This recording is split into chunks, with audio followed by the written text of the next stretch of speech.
할렐루야. 오늘도 참으로 좋은 날, 생명의 삶으로 시작하는 여러분 모두에게 하나님의 놀라우신 크신 은혜가 넘치기를 주님의 이름으로 축복합니다. 저는 오늘 예레미야 31장 1절에서 9절 말씀을 본문으로 하나님의 위로라고 하는 말씀을 전하기를 원합니다. 예레미야 30장에서 33장에 있는 말씀을 위로의 책이라고 불립니다.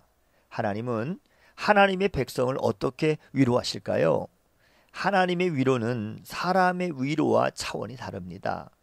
하나님의 위로를 배워보시기 바랍니다. 첫째, 모든 종족의 하나님에 대하여 1절에 말씀하고 있습니다. 30장은 하나님의 진노와 재앙에 대해서 설명하는 것으로 끝이 납니다. 30장 23절과 24절에 있는 말씀은 이렇게 말씀하고 있습니다. 보라, 여호와의 노여움이 일어나 폭풍과 회오리 바람처럼 악인의 머리 위에서 회오리 칠 것이다. 여호와의 진노는 그의 마음에 뜻한 바를 행하여 이루기까지는 돌이키지 아니하나니 너희가 끝날에 그것을 깨달으리라 라고 말씀하셨습니다. 그리고 31장의 시작은 30장 23절과 24절의 진노에 대한 마무리입니다. 1절 말씀, 여호와의 말씀이니라. 그때에 내가 이스라엘 모든 종족의 하나님이 되고 그들은 내 백성이 되리라 라고 말씀하셨습니다. 여기에서 하나님은 내가 이스라엘 모든 종족의 하나님이 되고 그들은 내 백성이 되리라 라고 선언하십니다. 이 말씀은 30장 22절의 이 반복이고요. 그리고 재확인입니다. 그런데 두 말씀의 차이점이 있습니다. 30장 22절에서는 나는 너희의 하나님이 되리라 라고 하셨는데 여기에서는 내가 이스라엘의 모든 종족의 하나님이 되고 라고 하신 것입니다. 이는 단지 유다 백성만을 향한 말씀이 아니라 이스라엘 모든 종족의 하나님이 되시겠다라고 하는 선언입니다. 하나님은 온 이스라엘의 하나님이십니다.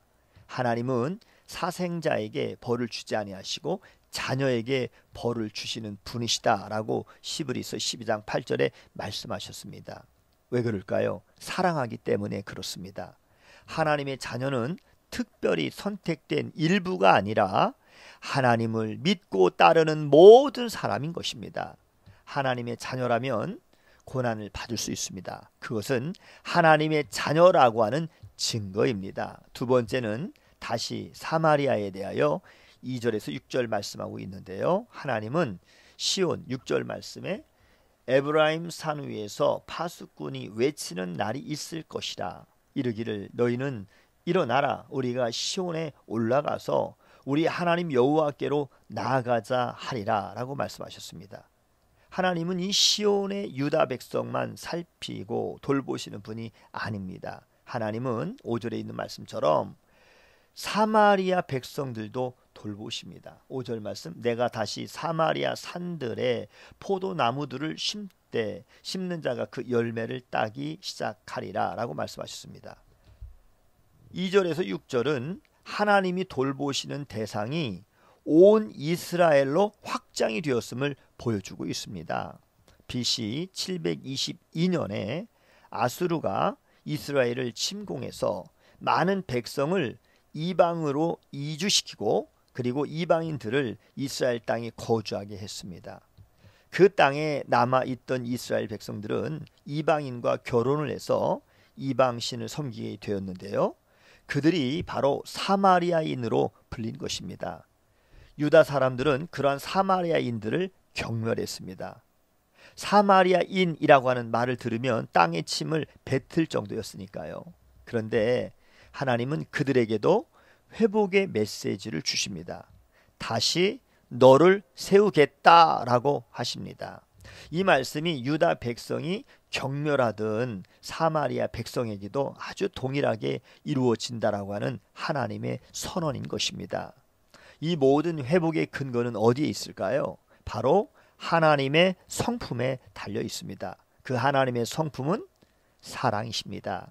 하나님이 사랑을 하시는 것이 아니라 하나님이 사랑 그 자체인 것입니다. 요한일서 4장 16절에 말씀하고 있죠. 그래서 하나님은 영원한 사랑과 인자함으로 이스라엘을 이끄신다라고 3절에 말씀해 주셨습니다. 옛적에 여호와께서 나에게 나타나사 내가 영원한 사랑으로 너를 사랑하기에 인자함으로 너를 이끌었다 하였노라 라고 말씀했습니다.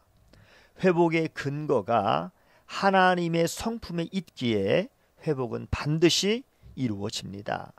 하나님은 이스라엘을 온전히 회복시킬 것입니다. 세 번째, 맹인 그리고 다리 저는 사람들과 함께 하시는 하나님이십니다. 하나님은 이스라엘 백성 전부를 땅 끝에서부터 모으시겠다라고 8절에 약속하셨습니다. 8절 말씀 보라, 나는 그들을 북쪽 땅에서 인도하며 땅 끝에서부터 모으리라. 그들 중에는 맹인과 다리 저는 사람과 잉태한 여인과 해산하는 여인이 함께 있으며 큰 무리를 이루어 이곳으로 돌아오리라 라고 말씀했습니다. 그들 중에는 맹인도 있고요, 다리 저는 사람들도 있고 잉태한 여인도 있고 해산하는 여인도 있을 것입니다. 이스라엘 백성은 약속의 때가 되면 유다 땅으로 반드시 모두 돌아올 것인데, 건강한 자만이 아니라 장애를 입은 자들, 돌봄이 필요한 자들까지 모두 함께 돌아올 것입니다.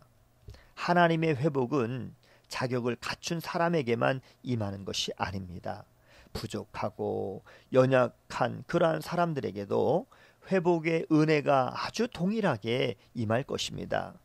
구원과 회복은 전적인 하나님의 이 은혜의 역사이기 때문인 것이죠. 사람은 자기가 좋아하는 사람만 위로합니다. 그러나 하나님은 모든 자녀를 위로하십니다. 사람은 자기에게 손해가 되면 약속을 깹니다. 그러나 하나님은 약속을 온전히 이루시는 하나님이십니다. 사람은 자기의 유익을 따르며 다른 사람을 위로합니다. 그러나 하나님은 전부를 다 주시며 우리를 위로해 주십니다. 그 사랑에 감사와 찬양을 드리는 우리 모두가 다 되시기를 주님의 이름으로 축복합니다. 샬롬.